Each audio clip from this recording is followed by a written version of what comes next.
Hey, this is Danny Eny with Firepole Marketing, and you're listening to Stephanie O'Brien's Moved by Purpose podcast.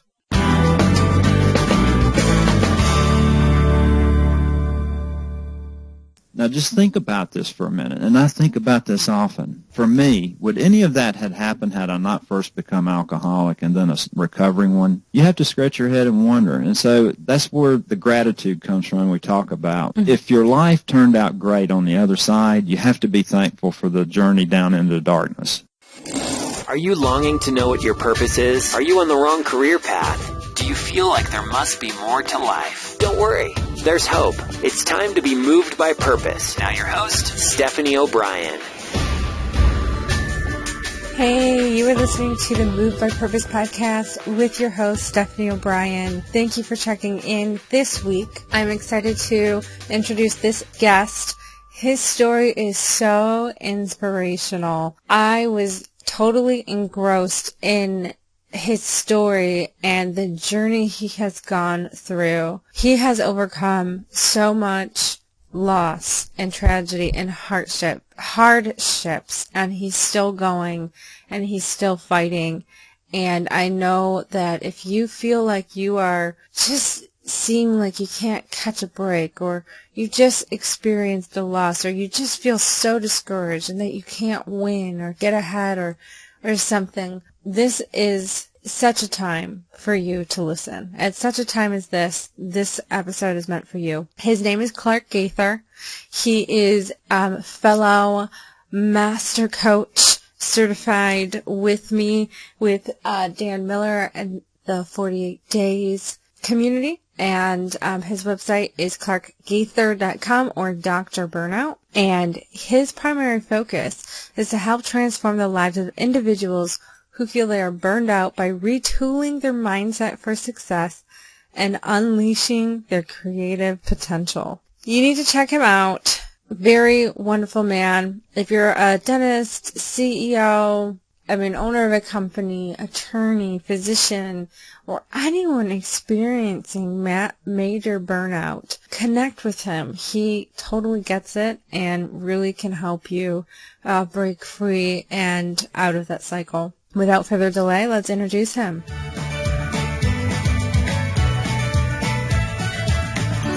Welcome to the show, Clark. I am honored to have you on today. Well, hi, Stephanie. I'm so happy to be here. I appreciate the invitation. Yes. Now, you've been the mastermind group or part of the coaching mastery group with Dan Miller. So I have seen your name and heard of you for a while, and I'm excited to actually finally connect with you and get you on the show. Well, me too. And I see your posts either on Facebook or on LinkedIn quite frequently. Yeah, that's good. So I knew all about you too. So. Yeah. It's good to get my name out there, our name floating out there. That's right. So the first question I ask every guest is to help us get a better understanding about you and what are the events or reasons that led you to doing what you do today. Well, I sort of took a very circuitous route through life up until now. There was no direct path to anything. Let me just say that. I remember vividly when I was in about the 6th or 7th grade, I was a straight A student up until then, and I hit the 6th or 7th grade, and school became boring to me. I wanted to sit at my desk and daydream and think about faraway places, and I was a science fiction buff, and so I just wanted to sit and daydream. My classes were boring. If I were living today, I would probably be diagnosed with ADD or something and put on some sort of medication. But my grades began to slip, and my parents were called into the principal's office. And I was sitting right there when the principal said, you expect too much from Clark. He probably should become a house painter like his father. And I was sitting right there, and I thought, okay, fine. And let me just say, for the next few years, I met my principal's expectations of me, which were not very high.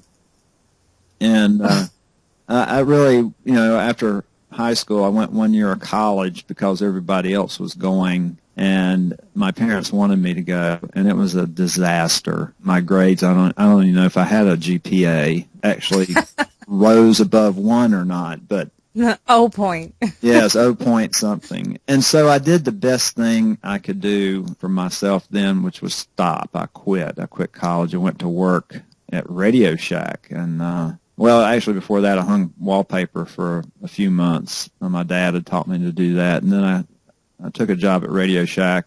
And the manager, after I'd worked there a little while, decided to leave, and the district manager didn't have anybody to take over the store. And I said, well, if you'll give me a chance, I'll try to run this store. And I was 19 at the time. I became the youngest Radio Shack manager in the country. And he did give me the store, and I learned it was trial and error, but I did pretty well after the first year. They gave me a bigger store, and then they gave me another opportunity after that. About a year in that store, I built it up and increased the sales, and they gave me a bigger store.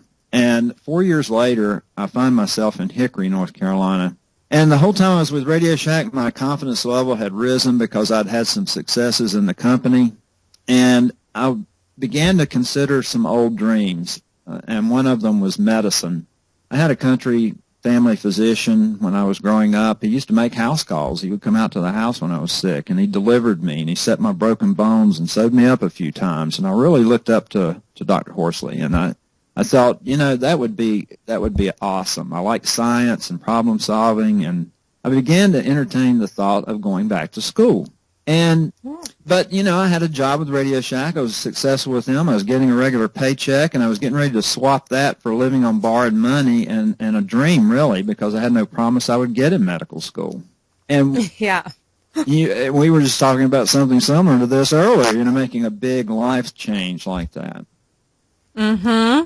And I was sitting at the counter pondering this when a customer came in. He was one of my regulars, and he said, "You look perplexed." And I said, "Well, I am." He said, "Well, what's up?" And I told him. He said, "Well, what's your life been like with Radio Shack?" And I said, "Well, I told him about, you know, coming through the ranks and getting bigger stores and having some success." And he said, "Well," he said, "concerning, you know, you wanting to go back to school and you're afraid and all that," he said, "it sounds like you can do whatever you make up your mind to do."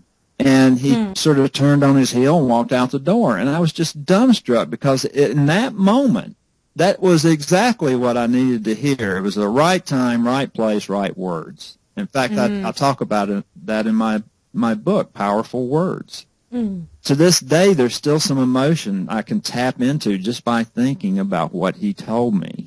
And I enrolled in college the next day. Left Radio Shack. I did a 4-year program in 3 years. I had a great GPA. I applied to medical school but didn't get in. That took me down to ECU, where I did a master's program. And not only did I learn higher level biology when I was at ECU, I also learned I rediscovered beer and partying. And actually, that was one of the more darker periods of my life because I became alcoholic over about the next 4 or 5 years. Even I finished a master's program, then got into medical school, and I drank all through medical school and had problems because of it. And when I made it through medical school, but not without some difficulty, and I struggled every day. I thought, today I'm not going to drink. I promise, I swear to God, you know, my parents, myself, I'm not going to drink today. And by 3 o'clock that afternoon, I'd be drinking. Yep. And it was just a living nightmare. It really was. When I finished medical school, I matched residency at ECU. And when I went on that interview, the residency program director said, "You know, everything looks pretty good. Your grades are okay. You know, nothing to write home about, but your board scores are pretty good. You did great in the clinics." He said, "I just have one reservation." I said, "Oh, what's that, Dr. Patton?" He said, "Well, I hear you like to party." I said, "Oh my God, where did you hear that?" Of course, you know, of course I like to go have a beer every now and then, but I assured him, you know, that I had everything under control and I would be fine. So I started residency 1st of July in 1985 and made it all the way to August before I came into work one day with still alcohol on my breath. My residency program director could have fired me right then, right there, but he called a newly created entity in North Carolina called the North Carolina Physicians Health Program. It had been started by the North Carolina Medical Board, the North Carolina Medical Society, and state legislature. And it was to help physicians who got into trouble with drugs or alcohol or behavioral problems or whatever. And so he called the director and he said, I've got a young man down here. Now, the program started in 1988, and here I am in 1989. I was one of the first residents in the program. They came down and gave me an assessment, and I signed a contract saying I wouldn't drink any more alcohol. I would go to AA 3 times a week, and I would, abide by all the rules of the residency program, or I would be kicked out. And I signed the contract, and I went home and drank that night, and the next night, and the next night. And I kept drinking every night. I remember one weekend of particularly heavy drinking in January, the following January, and it was January 21st. That was my last drink. I came to work the next day, January 22nd, with still alcohol in my breath. Somebody picked up on it, called my residency program director. He called me into his office, and now I'm in violation of my contract with NCPHP and the residency program. I heard some very powerful words then, too. It's, Clark, you're going to resign today from your residency. You're going off to treatment. When you get out, we'll see if you come back or not. And if you don't go, you're fired. So the next day, January 23rd, 1990, that's what I count as my sobriety date. Wow. I was standing in my doorway. I bent down to pet my little puppy that I'd just gotten my girlfriend, and I began to cry because I knew my life was about to change. At the same time, I was very scared because I didn't know. I'd tried so many times before to stop. What if this didn't work? That's what scared me. It wasn't going off to a treatment center. It was, what if this doesn't work? I turned to my girlfriend and I said, will you be here when I get back? She said, of course. She stuck by me through all of that. So I went to a 28-day treatment center, inpatient treatment program, and I wanted to learn all that I could about sobriety and recovery, and I really threw myself into it. And the third night there, we went to an AA meeting in Aberdeen, North Carolina, and a couple hundred people showed up. I couldn't believe how many people showed up in recovery. And I heard a woman speak who gave just a heart-rending story of her life, and her story was so much worse than mine. I mean, it was just awful. And yet there she stood, triumphant, sober, all together, powerful. And she let loose some words that just shot through me. She said, at one point I knew I didn't have to live like this anymore. And again, it was one of those right words, right time, right person saying them, and they were powerful for me. So I knew I'd be okay. I've been sober, ever since January 23rd, 1990, so it's been more than 25 years. Wow. Congratulations. That is awesome. Thank you.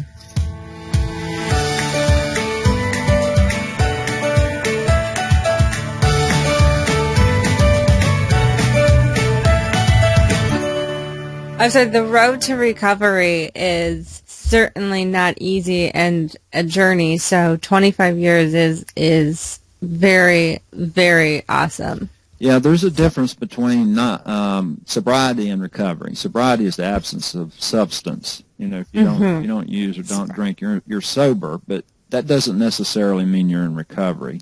You don't go to AA or NA to learn how to not drink or not drug. You go there to learn how to live without alcohol or drugs, and there's the difference. And so recovery is quite different than sobriety. If you're in a great program of recovery, you're sober. You can be sober, though, and not in a great program of recovery. You could be in relapse behavior, so there's a difference. So I ended up marrying that girl. We lived together for 5 years, and she finally consented to marry me.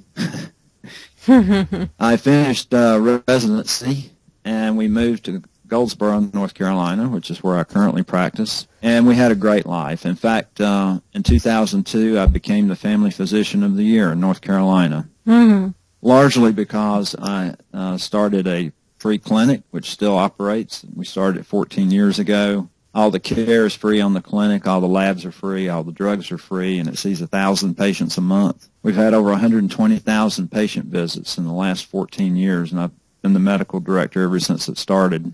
Wow. None of that would have happened Now just think about this for a minute, and I think about this often. For me, would any of that had happened had I not first become alcoholic and then a recovering one? You have to scratch your head and wonder. And so that's where the gratitude comes from we talk about when we go to AA meetings. Mm-hmm. If your life turned out great on the other side, you have to be thankful for the journey down into darkness. You really do.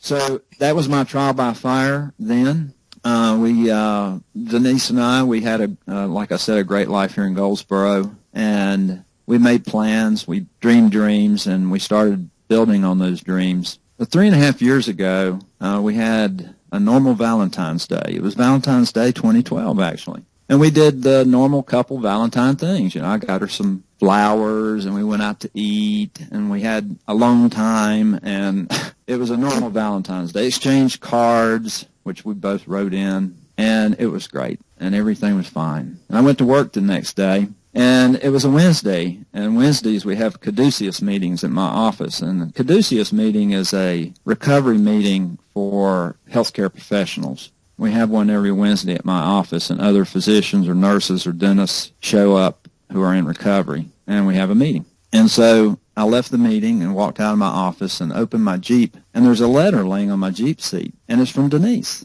And I open it, and it says, "My feelings have changed. I'm leaving. I've already consulted an attorney." Oh, my goodness. Now, this was the day after a normal Valentine's Day, and we had been together for 24 years. I had no idea. I had no idea. I had no idea. Ah, blindside. Complete, unexpected blindside. Big hit. It was almost like a bomb went off in my hands. I mean, I couldn't square the last 24 years with what I was holding and reading in my hands. It just didn't make any sense. I just read it over and over again. I just thought, this has got to be some kind of joke.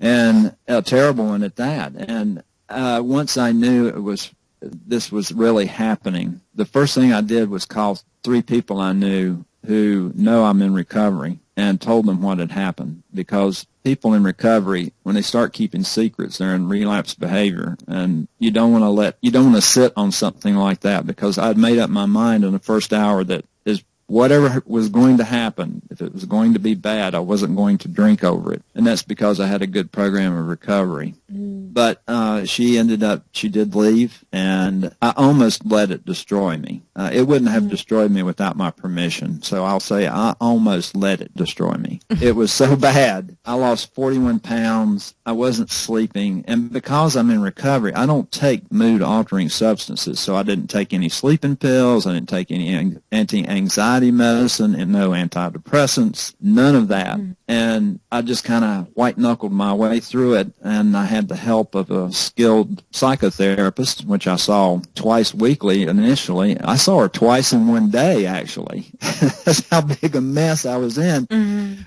Patients, I was still seeing patients, and I would ask them frequently to repeat what they just said, because I just could not concentrate. And sometimes I'd have to leave the room to cry. I mean, it was just so bad. It was just bad.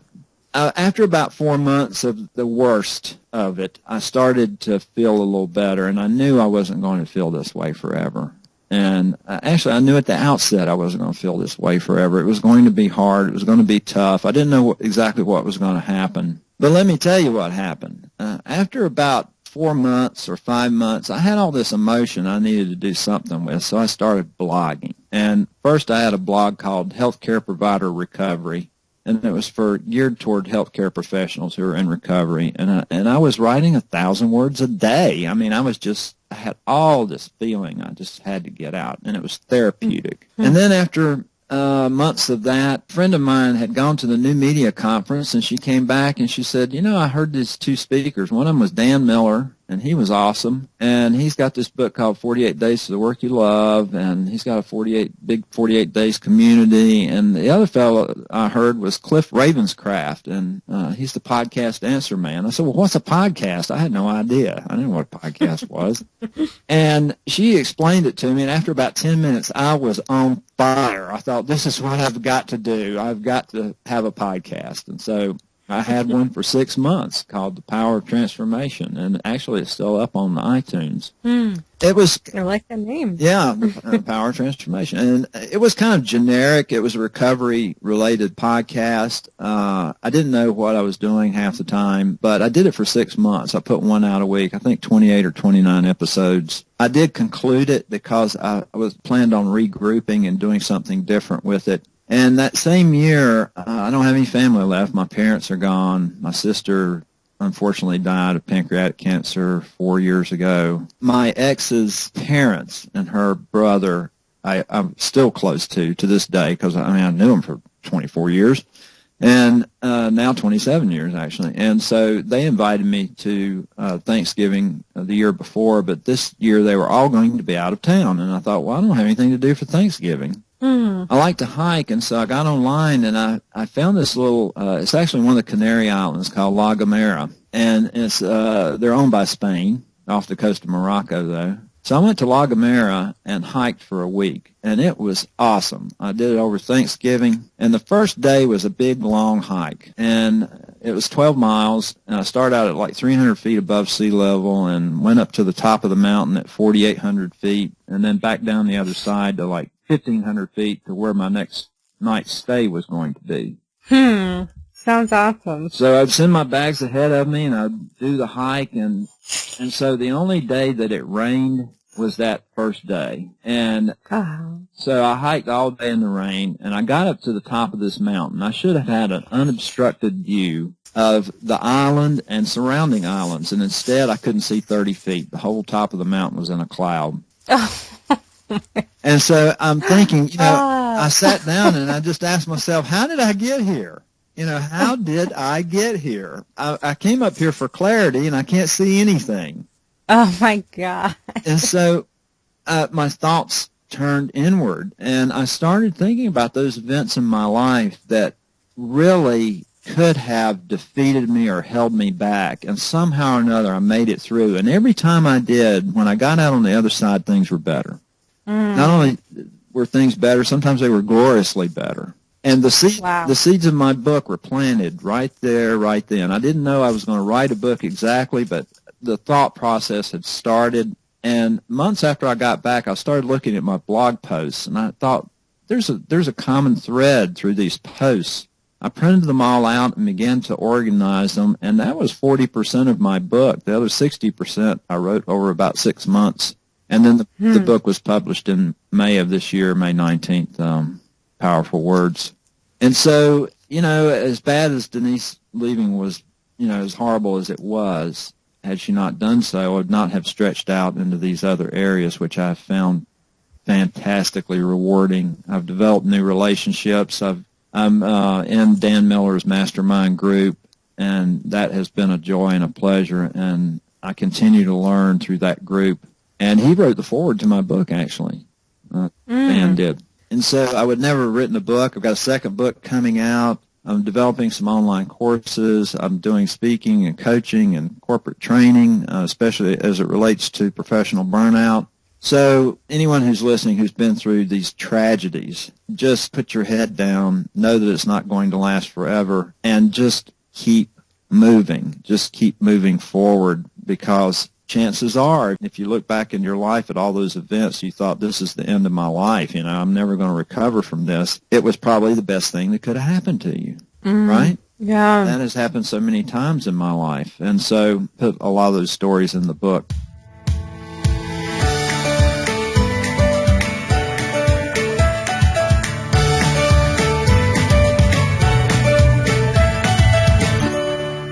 Now, that is a very long answer to a very short question. But it was so good, though.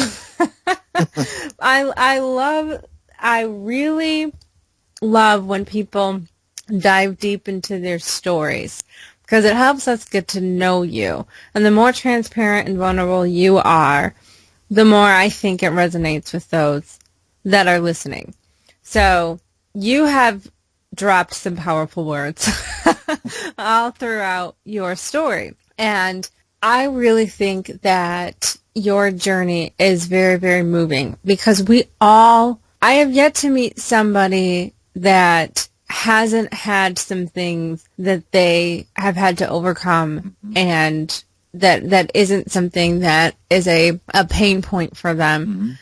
We all have something, a dark battle that we are fighting. And in the midst of it, it can feel oppressing, depressing. You can feel defeated. But if you choose to keep going, you will come out victorious. It's just you don't know how long you have to keep fighting. And, I wish sometimes life would give us, like a personal trainer where they say, "Come, 5 more seconds." Right. I wish we had that Yep. in real life. Yeah, But we don't. Nope. And I think everybody has the wherewithal. They have the tools. Everybody, most folks, unless you were born with some sort of debility and some sort of, mental incapacity, most people, the vast majority of people on the planet have the skills and the intelligence and the wherewithal to figure things out and get through any hardship. And the only ones that don't are the ones who choose not to. They stop. They give up. I've got patients. I see patients every day. And by the way, I'll tell you, I've been in medicine for 23 years, and I've yet to see normal. I don't know where normal is. I don't know what it looks like, because everybody's got issues. When you said we all go through these things, Stephanie, you are absolutely right. We all do. And I don't care if you look at Mr. and Mrs. James Perfect and think that they've got it all together. Their lives are great. Under the surface, you have no idea what's going on, because everybody's got issues. And so I've never seen normal. Yep. But the only ones, I've got patients who talk about something that happened 20 years ago like it was yesterday. And they're stuck back there. They've never advanced forward. They're still so wounded and hurt that they just gave up. Whatever it was that happened, they just remain stuck back there. And those are the ones that don't advance. Those are the ones that don't learn anything that life was trying to teach them. And as a result, it's a precious life wasted. And it's very hard to see that. And you said it, and sometimes it's hard to hear, especially when you are kind of in a victim mode or victim mentality, where it's you're choosing to be that way, or you're choosing to stay that way. And when I was in victim poor me mentality for a while, I thank God for the people that gave me a kick in the butt. And I was so mad at them when they did. I thought they were the most heartless people. Where, like, you just don't understand me. You're so mean. You're so judgmental. Yeah. Oh, yeah. I would cast all kinds of "you're judgmental," you all kinds of things.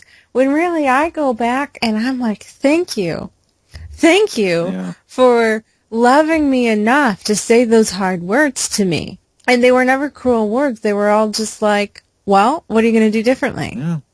Let me give you a follow-up story to what I was saying earlier about my principal that said, maybe Clark, my parents expected too much out of me, So this was years later, decades later. A friend of mine who I grew up with, and we worked in the same restaurant together when I was 15, on washing dishes and bussing tables. His father died, and I was close to his name was George. I was close to George and Larry, his son. So I went back for the funeral. And we went to the funeral, and we went back to Larry's house, and we're milling around out in the front yard, and I see an old man across the street in the yard. And he's got a cane, and he's moving kind of slow, and he looked familiar to me. And I said, Larry, that man over there looks familiar to me. Who is he? And he said, well, that's Mr. Caldwell. I said, that's my principal. That was my principal from grade school. And so I walked over, and as soon as I approached him, I said, hi, Mr. Caldwell. My name's Clark. And he said, Gaither. And his face kind of lit up. Well, one side of it did. One side of it didn't, because he had had a stroke. And that's why he was out with the cane, and he was just walking around out in the yard. And he said, well, my goodness. He said, I recognized you instantly. What have you been up to? And at that point, I was in medical school. And I told him, and he said, quote, I always knew you were going to turn out great like that. Like, really? And so And so I said, Mr. Caldwell, you were the best principal I ever had. Thank you. So at that point, there was no reason to be catty or vindictive or anything like that, because I was in medical school, even though I was drinking like an alcoholic that I was. At least I had some promise of success on the horizon. And I thought about it later that evening. I wonder, Mr. Caldwell was kind of a crafty, smart individual. I wonder, since I was sitting there and he said what he said, whether he intended to say that to me or not, to give me a kind of a kick in the pants. And, who knows? Yeah. Either way, you turned it around. Yeah. And that's awesome. That's awesome. And you're writing, you mentioned your second book. You're running circles around me, Clark. I got to catch up. I really got to finish my book. Start writing. Yeah, I mean, it's written. I just got to finalize it, work with an editor and get it done and get it published and stop putting it off. That's right. So, you don't fear your failure. You know that, right? You fear your glorious success. That's why you're not doing it. So. Yeah, that's so true. I honestly have made that confession before, where I used to think I was afraid of failure, when really I'm like, it's not failure. I'm not. It's this tricky thing called a fear of success, because that means what's on the other side. That's right. More work, more responsibility, more follow-through, more accountability. I'm like, more stretching outside your comfort zone. Yep. Further stretching. Yep. So I'm like, okay, I'm done. And because that's the self-sabotaging, I've had to learn, like, man, why do I notice this pattern? Why do I will do 99% of the hardest work there is. There's 1% left to do, and I'll somehow sabotage it. You know why you do that? You know why? I know why.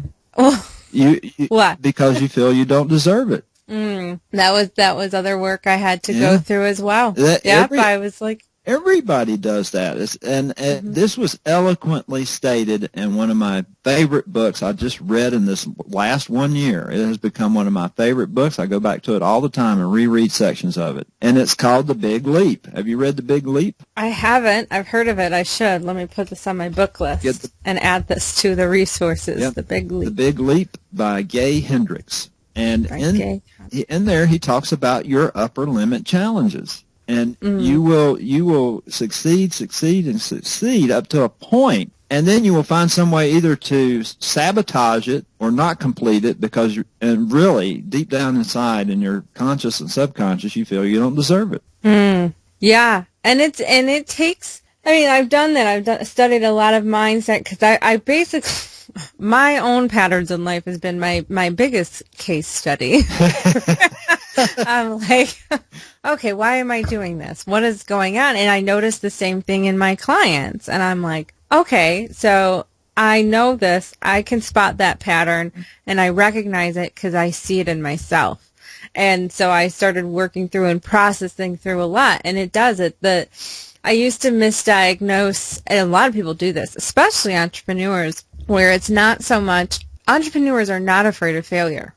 We are willing to take risks and to fail. But the ones that repeatedly seem to procrastinate or self-sabotage or just keep finding themselves doing things that end up like removing them from the success, it's because they're afraid of success, and then it gets rooted further into worthiness, feeling they're not worthy or they don't deserve it. And it's this vicious, repetitive cycle, and finally I was like, okay, I got to process through why the heck I believe such a stupid thing. I mean, it's such a dumb story. What story am I telling myself? Like, I must be believing a lie or convincing myself of some story. So, and I finally was like, I'm so done. I'm so done not picking up the phone. Job hunters will do this too. People that are like, I spent 30 hours sending out 5,000 resumes on the computer. And it's like, okay, and how about the networking or the picking up the phone? Like, there's something that's like a huge element to their success that they're not doing or they're not following through on, because they know it's like the one thing that will get them there, they won't do. Then I did that. I did that for a long time. And I was like, all right, I'm done with the emails. I'm picking up the phone. Massive success. Just like that. I'm like, there we go. Yeah. I mean, I just... And he talks about that in the book, and he talks about a lot of people will find a comfort zone. They'll operate in what he calls a zone of excellence. It's not like they don't produce excellent results in whatever they're doing, but they're not operating in their zone of genius. Because they want to stay where it's safe. They want to do what feels easy and good rather than what feels hard and difficult, like picking up the phone. It's easier to sit in front of a computer and type to some, no-name screen. Yeah, but then picking up the phone and actually exerting effort toward another human being, now that's a lot scarier. And, so I'd rather do what I want to do rather than what I have to do or what I need to do. Oh, yeah. I really got the fuel under my butt when I was like, okay. Because I've been doing this, and I remember we were talking, before this official recording, and I remember when I was working full-time building this business and how hard it was. And I kept saying, if I just had more time, And then I had more time, and I still wasn't seeing the success I really believed I would get. And I'm like, okay, what is it? Because I filled my time with a bunch of busy, tedious things that wouldn't get me the success I needed. And so finally it was like, okay, if I had an extremely limited amount of time, where like if I only had 5 hours a day or even a week to do something, what is the activity that I would do to get me the farthest and the fastest? And it came down to picking up the phone. Yeah. Yep. And making phone calls or getting in front of people. And I'm like, okay, and that's what I'll do. I'm going to stop getting distracted by this massive to-do list, and the first thing I'm going to be doing and the things I'm going to prioritizing is getting in front of people and making a clear ask too. That's another thing that people will avoid. They'll build the relationships and never go for a clear ask. And because again, it's like a fear of rejection. What if they say no? And the funny thing is, I got pretty used to rejections, and then that was bizarre. I'm like, there were a lot of people that said no. I know what it feels like. I've overcome it, and I'm like, I don't know why I'm so afraid of it. Yeah, or it's like, I'm not going to ask for this big fat fee because secretly I don't think I'm worth it. Yeah. Yeah. There were just so many things. When it came down, I would get, when I started, when I would have the conversation with a prospect client, and then they asked the question, how much? And I would be sweating. I'm like, don't ask. If they're asking, that's a really good sign. That's a good sign. They're interested. And they're interested, and they want to know. And that was when I feel like I dropped the ball. I would get so uncomfortable, lack confidence, and I wouldn't close the sale because that insecurity would come off. And so I had to practice, and it came down to, I have to believe so much that I can help these people and not make it about me, but make it about how the transformation that they're going to get. Yes. And when I shifted that, I mean, I can name numbers with confidence and not bat an eye. And even if people go, "Whoa, that's a lot of money," or "Whoa," it doesn't faze me. I just come back and say, well, this is what you get. And, we work with it. But I just remember in the early days, I was uncomfortable saying my fees are $50. They're a lot more than that. $50. But if you can't afford that, we can work on it. I was a sad case. We'll give you a coupon. Yeah. Oh, yeah. Gosh. Well, yeah. Everybody goes through this kind of self-doubt, especially when you're developing a product that helps people, because sooner or later you're going to ask yourself the question, who am I to be telling these people anything? Oh. Who am I? I can't even solve my own problems. How am I going to help other people solve their problems? And so Yes. you feel like the fake, the charlatan, at some point you will feel Imposter. that. The imposter. That's exactly right. People have put different words on it, but basically you feel like you don't know what you're doing. That must be some relic of days gone by when we were really afraid to go out of the cave, because we might get eaten by something.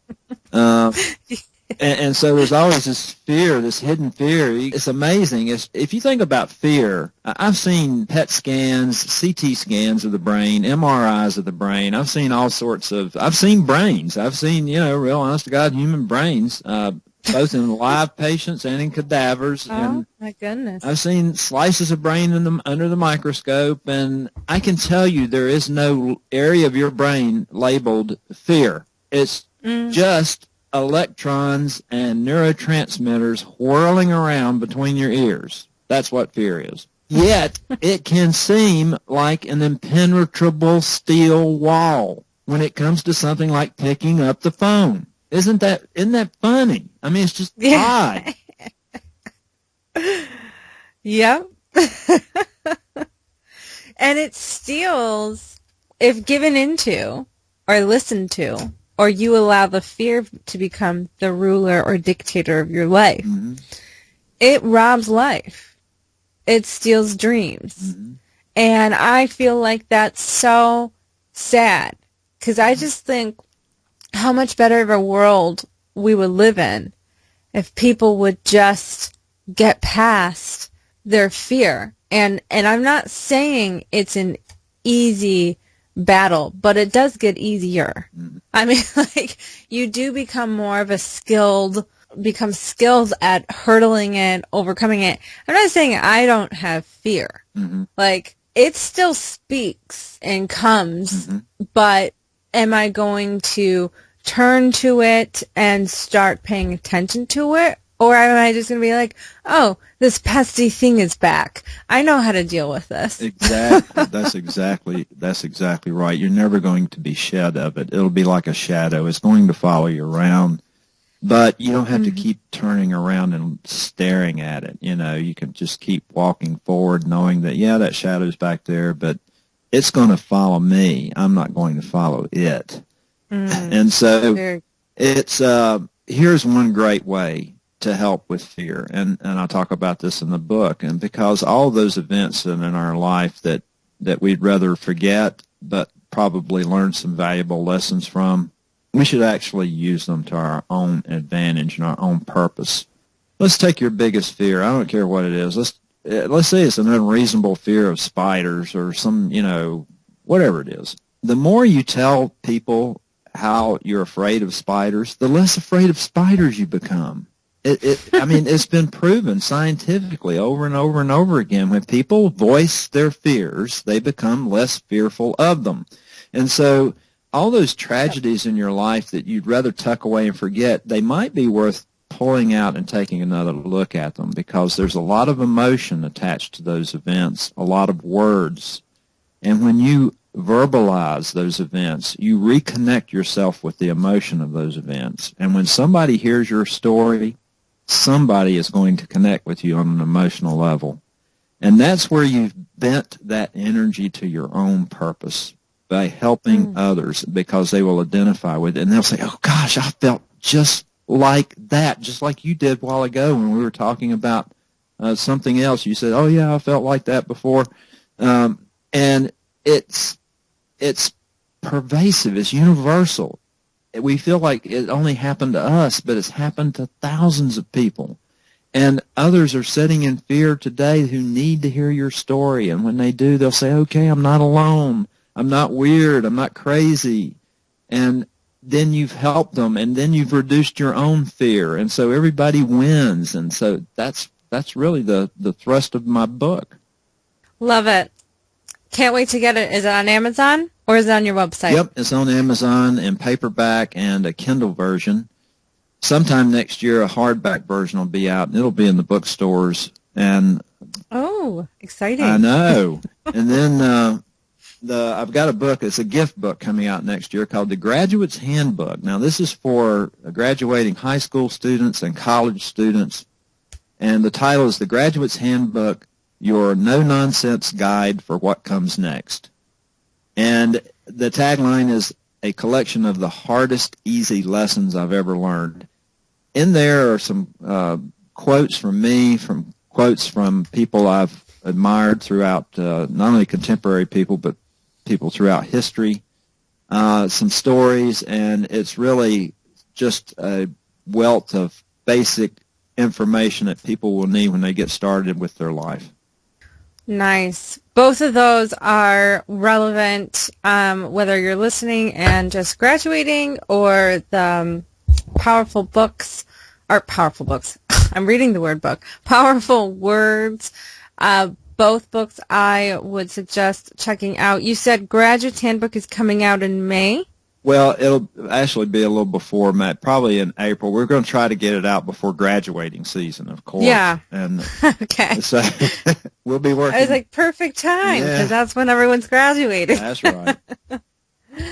Awesome. Well, it has been a privilege to have you on, Clark. Thank you so much for inspiring us with your story. I definitely have been motivated and encouraged by your journey and your transparency, and I know with certainty that the audience has too. Where else can we connect with you? Well, I have a website. It's clarkgaither.com, so it's real easy. Also, you can find it also under drburnout.com, drburnout.com. I work with professionals who feel like they're burned out in their profession or in life, and so either one will get you to the same website, but clarkgaither.com is good enough. And let me just say, it's been a great pleasure to be on your podcast, and I really appreciate the invitation. I hope I've been of benefit to you and your audience. Oh, absolutely. Thank you again, Clark. Thank you.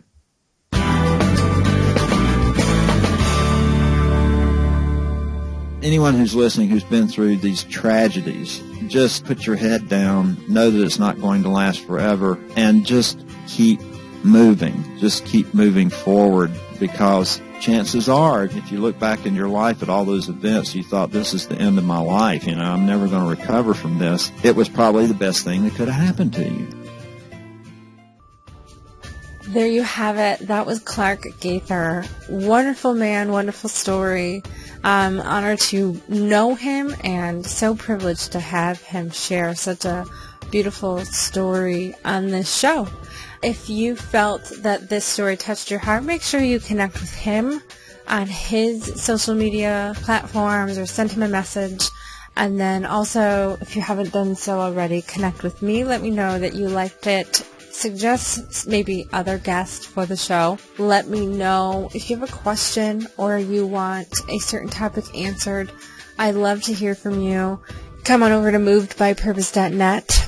Get your Freedom from Fear manifesto. We spoke about fear, and this book really helps you process through. Like he said, there's nothing in the brain that shows where fear resides. There's more things at work where fear is related, and it teaches you how to finally get free of it and overcome it and really pursue your purpose. Fulfill it. Don't keep letting fear win. Don't let fear rob you of your destiny. So this book will help empower you and equip you. It's probably January by the time you're listening to this, so hopefully you did not miss out on the half-off coaching and that you took full advantage of it.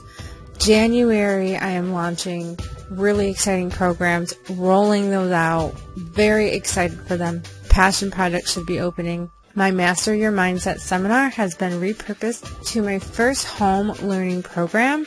Videos, transcripts. Well, not quite sure if there's going to be transcripts, most likely, but definitely videos. Great community. There's going to be monthly group coaching available for those who purchase this course. I will have more information. The target goal is to be ready for this to be available in January, and I will be paying more attention to doing a big promotion later on in the year. Anyway, if you have not done so, be sure to subscribe, rate, and write a review in iTunes. Much appreciated. I'll talk to you all next week.